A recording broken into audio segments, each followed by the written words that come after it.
this is the place where either you make it or you break it. So for me, United States made me who I am today.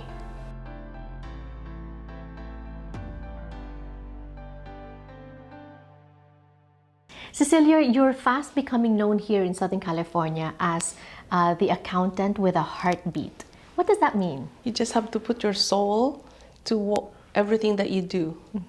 Yeah, and you have to love your clients just like your own family. But you're not just an accountant. You're also a pillar in the community as one of the co-founders of a very popular Facebook group. It started during the pandemic when everybody, I would say most of the people are so bored working from home or staying home.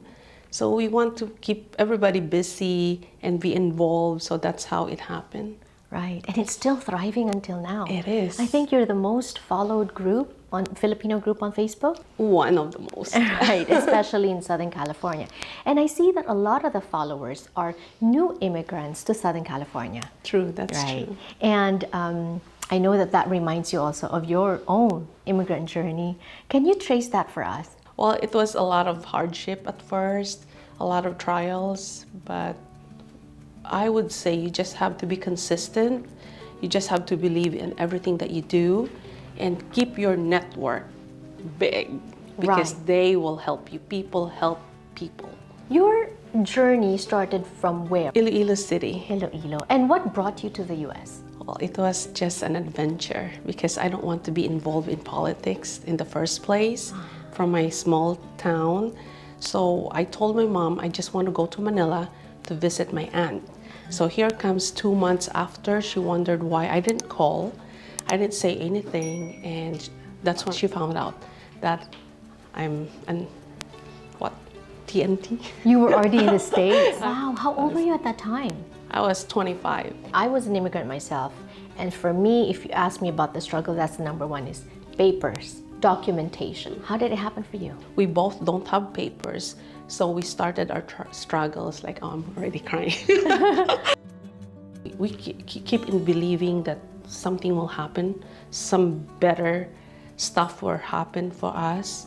So I continue to further my studies, took double masters here in the US. Which is good because you continue to improve yourself.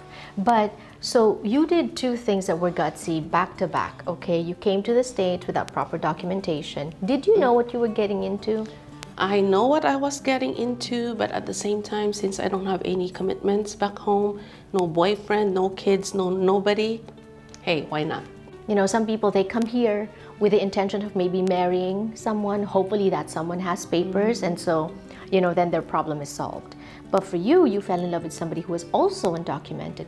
So how many years were you undocumented for? I would say about 10 years, more or less. Wow. So we work with a law firm and with a local law firm here in Los Angeles area. They just have to check every details of what the immigration law is all about, which of these categories can we qualify for? Yes. Okay, and then what did they find? So we qualify for a couple of areas that we were able to get the approval for. Was there ever a time when you regretted your decision? No. If I have to do it again, I will do it again. Right. I love that. So as an immigrant, I know that there were struggles as well. Number one was immigration, papers, right? What were your top 3 other struggles aside from that? Yeah. Were you homesick? Did you miss your family, your friends? Struggles with finances because you can't really work without papers, stuff like that? Yeah, everything.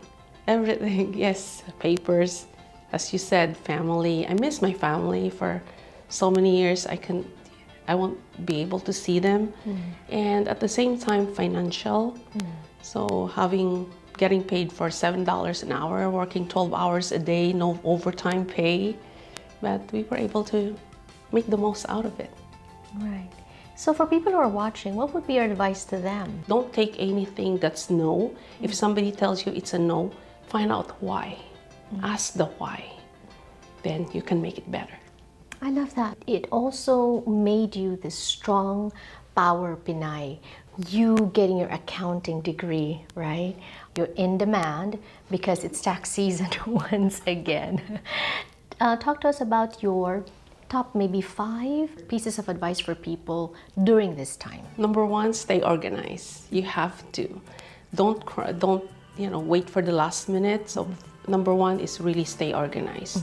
Does that include keeping all receipts, writing down at the back of the receipt who you spent it with or how you spent it and why it's a tax write-off? Technically, that's the theory behind it, but we now live in an electronic world. So just keep everything in your computer or perhaps on a separate electronic device, and that should be enough.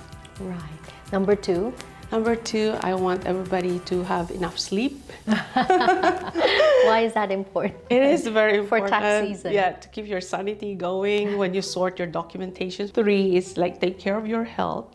Number 4, keep a smile on your face every single day. Number 5, just be good. Be good to the community, because if you serve your community, you know people, you have a network. So if you have questions or issues about tax, perhaps, you know who to call. Get a good accountant or get a good tax preparer.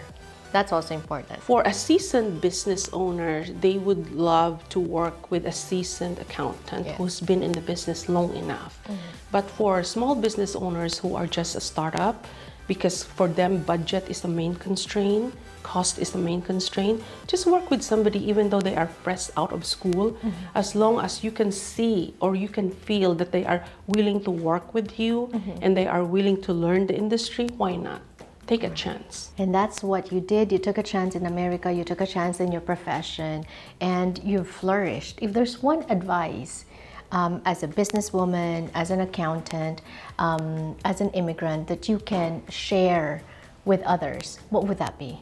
Be consistent. It leads to discipline. So if you are consistent, you are a disciplined person, what's the next step? Of course, you reach your goal.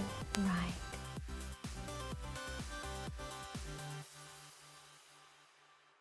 Take it from Tita Cecil, that is just the spice of life. You know, problems and obstacles, we can overcome them. That's what makes life spicy. Speaking of spicy, get the spicy, crispy, juicy, tender chicken from McDonald's. And I actually want to try the 6-piece spicy chicken McNuggets. Have you tried this?